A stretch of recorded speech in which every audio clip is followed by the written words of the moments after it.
نحمده ونصلی علی رسولہ الکریم۔ دوستو، آپ کے علم میں ہے کہ ہم مسلمان دین اسلام کے مذہب کو مانتے ہیں، کوئی عیسائیت کو مانتے ہیں، کوئی یہودیت کو مانتے ہیں، کوئی بدھ مت کو مانتے ہیں۔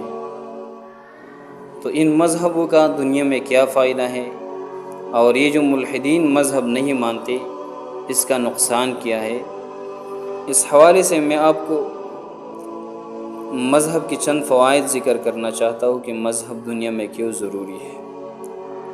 تو سب سے پہلا فائدہ تو مذہب کا یہ ہے کہ ہر انسان سوچتا ہے میں دنیا میں کیوں آیا ہوں، میری زندگی کا مقصد کیا ہے۔ تو سائنس یا دولت یا دنیاوی ترقی ان سوالوں کا مکمل جواب نہیں دے سکتی، اور مذہب انسان کو مقصد دیتا ہے۔ اچھا انسان بنو، دوسروں کی خدمت کرو اور اپنے رب کو راضی کرو۔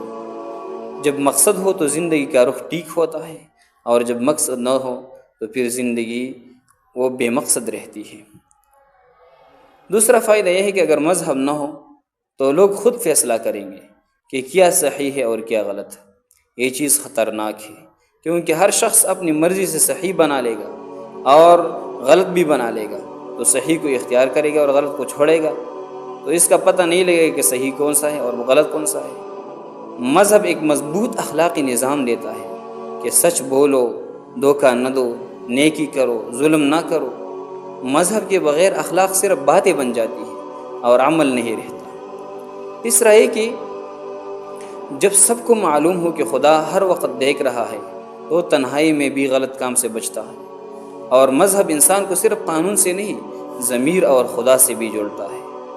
ایسا انسان نہ چوری کرے گا، نہ ظلم کرے گا، کیونکہ وہ خدا سے ڈرتا ہے، نہ کہ صرف پولیس سے، اور نہ کہ صرف ایسے نظام سے جس نظام میں اس کا گرفت ہو۔ اور چوتھا فائدہ یہ ہے کہ دنیا میں ظالم اکثر بچ نکلتے ہیں، کمزور دب جاتے ہیں۔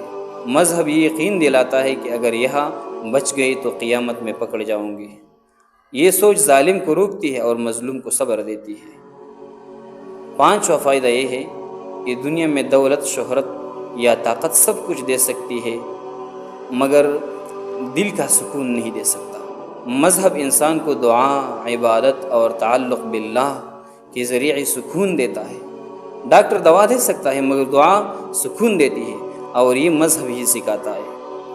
اور چھٹا فائدہ یہ ہے کہ مذہب صرف عبادات نہیں سکھاتا بلکہ تجارت، عدل، وراثت، سچائی، انصاف اور معاشرے کا مکمل نظام دیتا ہے۔ مثلا اسلام میں زکوٰۃ، سود کی ممانعت، عدل اور مساوات، یہ سب نظام میں موجود ہے۔ ایسا مذہب جو صرف مسجد یا مندر تک محدود نہ ہو بلکہ مکمل معاشرتی نظام دے، معاشرے کے لیے فائدہ مند ہوتا ہے۔ اور ساتواں فائدہ یہ ہے کہ انسان کے اندر پیدائشی طور پر کسی بڑی طاقت کے طلب، دعا کرنے کی خواہش، نیکی کی طرف میلان اور ضمیر کی آواز موجود ہوتی ہے۔ مذہب ان سب چیزوں کو راستہ دیتا ہے۔ اگر انسان کے جسم کے لیے کھانا ضروری ہے تو روح کے لیے مذہب ضروری ہے۔ اور آٹھواں فائدہ یہ ہے کہ دنیا میں مختلف نسلیں، قومیں اور رنگ ہے، مگر ایک سچا مذہب سب کو ایک پلیٹ فارم پر لا سکتا ہے۔ جیسے اسلام میں کالے، گورے، عرب، عجم یہ سب برابر ہے۔ مذہب انسانیت کا رشتہ مضبوط کرتا ہے، تعصب اور نفرت سے بچاتا ہے۔ اگر مذہب نہ ہو تو پھر کیا ہوگا؟ تو دیکھو، اخلاق بدلتے رہیں گے اور اخلاق کمزور ہو جائیں گے۔ مقصد حیات الجھن، بے مقصدی، ذہنی دباؤ، امن و امان، اندرونی خوف نہ ہونے سے جرائم بڑھیں گے۔ انصاف صرف دنیاوی قانون پر انحصار ہوگا جو اکثر ناکام ہوتا ہے، اور روحانی سکون وقتی خوشی تو ہو سکتی ہے لیکن دل کا سکون نہیں۔ تو اس سے ہمیں معلوم ہوا کہ دنیا میں کسی نہ کسی مذہب کے تلے رہنا ضروری ہے، اور ہمارا مذہب تو چونکہ دین اسلام ہے، پھر یہ سارے مذاہب میں اولا اور اعلیٰ اور ارفع ہے۔